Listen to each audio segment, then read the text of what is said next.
It was 17,800. It was a total sellout. The performance of the night went to Moicano and Dillashaw, and the fight of the night was DJ and Cejudo. They all won $50,000. Congratulations to them. Dana, Henry Cejudo, shocked the world tonight. Now that Mighty Mouse's run is over, I want you to see if you could put that into perspective, what he accomplished. I mean, is that run of title defenses the greatest single accomplishment in UFC history? Yeah, it's incredible what he's done. And tonight's fight was close. I don't know how you guys scored it, but I had it 2-2 going into that last round. But who gives a shit what I think? But that's how I had it. But very close fight. And what's really impressive, first of all, what a technical battle that fight was. And both guys are so incredibly talented. And how much better Henry Cejudo is now from the first time that he fought Demetrius Johnson is very impressive. We saw TJ Dillashaw get an impressive win as well. It's interesting because earlier this week, TJ had been saying, hey, if I win, I want to go down and fight at 125. Henry wins, he says, I want to go up and fight at 135. I'm just curious, is Cejudo Dillashaw a fight that you're interested in making? And if so, which weight class would you like to see that? I love guys that want to fight everybody. I love guys that are willing to jump, and I think the fans love guys like that too. So that's always good to hear. I love it. I don't know, but we'll see what's next, and we'll figure it out. But the reason Conor McGregor is such a huge star is because he's that guy. He'll do that. He'll jump around and fight anywhere and fight anybody. And when you have that mentality, people like it.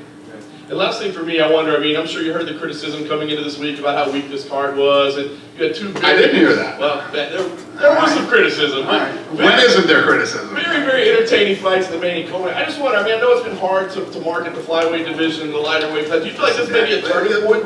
We're always going to have criticism. This card was full of the small guys. You know what I mean? The first fight of the night, the second fight was women and small guys, right? We sold out the Staples Center. Every A-list celebrity and, who's who in Hollywood was here tonight. What are you going to do? There's always going to be critics.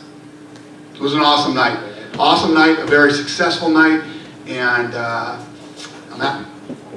I want to start, you just, in answer to John's question, said you like when guys want to challenge people. I remember there was a time not that long ago when you did like it, when... I didn't like guys wanting to challenge each other? like when BJ Penn would say, I want to go in different weight classes, and you didn't like that. You were let's put this into perspective, okay? BJ Penn was 155 pounds, and that was before we had lighter divisions, and he wanted to fight at heavyweight. Okay, so let's put that one into perspective. He wanted to fight other divisions. He wanted to fight Randy Couture. Really? And then he wanted to box Oscar De La Hoya. Oh, I didn't know about that one. I did. Yeah, totally different. Okay. So, you never had a problem with that, then it was just specific to BJ was your issue. Yeah, well, listen, BJ Penn is when you talk about a real fighter, BJ Penn is old school from the old mold, and yeah, BJ wanted to literally fight everybody that was out there, and I respect that, but there's limits to what, I want to ask you about the significance of Cejudo's win tonight, for all the great things that DJ did, the flyweight division didn't get a lot of foothold. So Cejudo now is an Olympic gold medalist. He has that inspiring backstory of, being born in poverty and doing everything. Do you think this great fight tonight combined with his story and kind of the persona that he brings to the cage and brings to the UFC might make a difference?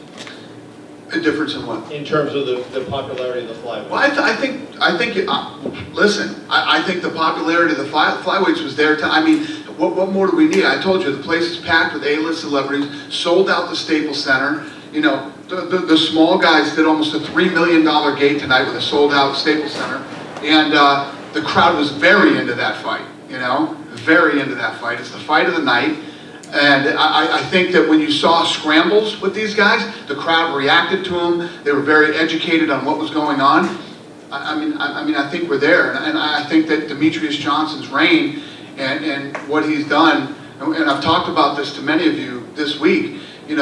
This guy not only got better with every fight, but he started finishing people, and in spectacular fashion. And I think that from the walk-in to their to their announcement that Buffer gave them, to the fight, to the end. The crowd loved it and were into it, and it was a very successful night. And then I just want to ask you a couple questions about TJ. I mean, the fact that he's a guy that's really improved over time as well, just like DJ has. And Dominic Cruz lurks out there, and Dominic Cruz won a tremendous amount of bantamweight fights. Who do you think is the greatest bantamweight in UFC history? Rogan brought it up that it might be. Well, you can start making the argument right now about Dillashaw. He beat Barao twice when Barao hadn't lost in 10 years. Then he turns around and beats Cody Garbrandt, coming off an unbelievable fight with I'm trying to remember everybody's names tonight. With Cruz. I mean, the fight with Cruz was incredible. Comes off the fight with Cruz and then beats, loses to Dillashaw twice. So you can make the argument right now that Dillashaw is, right there, if not the. And I know you had high hopes for Cody when he won the championship, and that he might be. And obviously in this sport, losses don't hurt you like they do in boxing, but the fact that he got knocked out twice and he was kind of the puncher and the tough guy, so to speak, do you think that hurts him in terms of him becoming that really big star? I know he's a star level guy, but that really big guy that you thought maybe he could have become? Well, these guys go on the way. Dillashaw's on his way there now. I mean, people we're already discussing, is he the best ever? And Cody is still one of the best in the world. He's got to get out there and win some more fights. But yeah, these fights were massive for TJ, because I think even going into the first fight, I think everybody believed that Cody was going to beat TJ. Especially Cody. Cody knew he was going to win that fight. And the way that it's turned out, you look, TJ wins both fights spectacularly. Dana, building on the point of the super fights, Dimitri said afterward that he thinks he's got an injured foot and knee. So considering that, does it make sense, the fact that both guys want the super fight for it to happen? And can you talk about... Who are both guys that want it? What do you mean? TJ? Dillashaw and Cejudo have both talked about it. And Cejudo? Yeah. I don't know. Can you talk about the importance of super fights, though, to what you're doing? I mean, you've got Nunez and Cyborg coming up, too. You just had a very successful card with Cormier. It's different. It's not about super fights. That word is being completely overused. It's not about super. If you look, Cyborg has annihilated everybody. Nunez has beat everybody's. There's people hurt, and Nunez beat people, and all this other. And it's the fight to make. That's just the fight to make. It's not about building super fights. That's the fight to make. I don't know what the fight to make is right now for these two, but we'll see. I don't make fights Saturday night. I make fights on Tuesdays. Tuesdays are my days. Dana, I mean, TJ, all that he's done for the 125-pound division, would it be a situation where he could possibly get an immediate rematch against Cejudo? DJ? Yeah. Yeah, that's a possibility too. I mean, obviously, he's the kind of guy that has built that division. Have you seen an evolution at 125? Because there was a time where fans would leave the building, if that was the main event, and now, like you said, it sold out the Staples Center tonight. Yeah, no, definitely. I mean, yeah, that's why I just laid that whole thing out with Kevin. It couldn't have been more successful tonight. It literally could not have been more successful. It was an incredible night. I think you mentioned. And usually, the week of a fight like this, right? If it's the heavyweights or it's Conor or it's whatever, you have people just the ticket.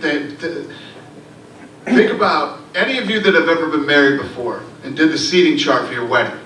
There's no bigger fucking nightmare in the world than that. Okay, that's what I do every weekend. All right, it's the worst part of this job. I swear to God to you. This week, leading into this weekend, felt like it was as big as any fight we've ever done. The requests that I was getting for tickets, who the requests were coming from, the people that I had to say no to, you get to a point where even if you have some tickets, there's some spots you just wouldn't put those people. Just like your wedding, somebody's gonna show off, oh, they sat me next to this guy, or I'm not close enough to the couple, or whatever the deal is. That's what happens with this thing too. So this was as big as any fight we've ever done as far as tickets go. And I know we haven't been back to LA in a while, but still, it was big. Dominic Cruz had the win over TJ. Is that a fight that could possibly make sense in the future for the bantamweight title? Dom Cruz against Dillashaw. Yeah, that's a good fight too. Yeah, there's a ton of fights out there. I mean, there's a ton of fights. I'm not, every night when I come up here and talk to you guys, I'm literally processing what happened tonight and, you know, how tonight went, who looked good. I'm not even thinking about what's next until Tuesday. Last thing, is everything okay with Nate Diaz? You had a little bit of an issue it seems on You tell me if everything's all right with Nate Diaz. I mean, if You know way more than I you do. can decide, you know way more than I do. If you can decipher that code, call me tomorrow and let me know. Have you spoken to him at all since No. then? Or? What are we going to talk about? This lawsuit is, I don't know. I don't know what he's talking about. I don't know what he's talking about. Dana, right here. How important is Henry for the Hispanic market considering he's... Did he show up tonight? Was he at the fight tonight? Did anybody see him? No? Nate? Yeah. He asked for tickets, and then we called and said, "You coming, right? You coming?" He says, "Yeah, I'm coming." And I guess he didn't come. I was just curious how important Henry was for the Hispanic market considering he's the first champion since King. Listen, anybody who's Hispanic and wins and becomes a champion is great for the Hispanic market for us. You know, this guy is such a decorated guy too. You know, the Olympics and now world champion.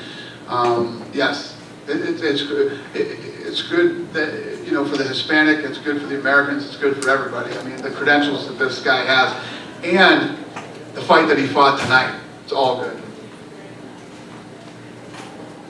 Dana, can I just clear something up quickly about the McGregor-Khabib fight? Are we getting a world tour for that? No, we don't have time for a world tour. These guys are going to fight the first week of October. Both guys are going to go into camp, but I'll do something fun and we'll do some different stuff. I'm literally having a big meeting on Monday to get all this stuff in order and get it going. But you guys will know soon. Lene and her crew will be reaching out to you guys soon on what we're going to do. These guys seem to get pretty crazy when they're kind of in close proximity with one another. Is there kind of anything in their contracts that, I don't know, stipulates, you know, massive financial penalties if they, you know, if something happens or anything like that? No, I'm pretty confident that we can control what happened. You know, what happened in New York, obviously, you know, if you look at when that happened, everybody was loading onto the buses, everything was done, and our staff still handled it pretty damn well for what was going on and how it went down. And obviously now we're very aware, very ready for any of that. Nothing's going to happen. We'll be good. Dana, the co-main and the main were outstanding, but there were a lot of other outstanding performances on this card. And one of the things we love is when people step up on the big stage here, New York, Fight Week. Who were some of the other fighters that you were most impressed with tonight on the big stage? I got to be honest with you, Holland. So I don't know, for those of you that don't know the story, he was on the Contender Series. He was a talented guy and he won his fight, but he wouldn't shut up. The entire fight he was talking to me, the whole fight. Now, any of you that have been to Las Vegas and have been to the Contender Series, it's straight killers, okay? Everybody comes into that building and the fights, I could do that every Tuesday for the rest of my life. It's incredible, I love it. This guy comes in and is talking shit the entire fight. So I said, I'm not signing this guy. I don't want him, I'm not interested in him. So, Thiago Santos' fight falls out, right? And I said, let's call some contender guys then that we like. They all turned down the fight.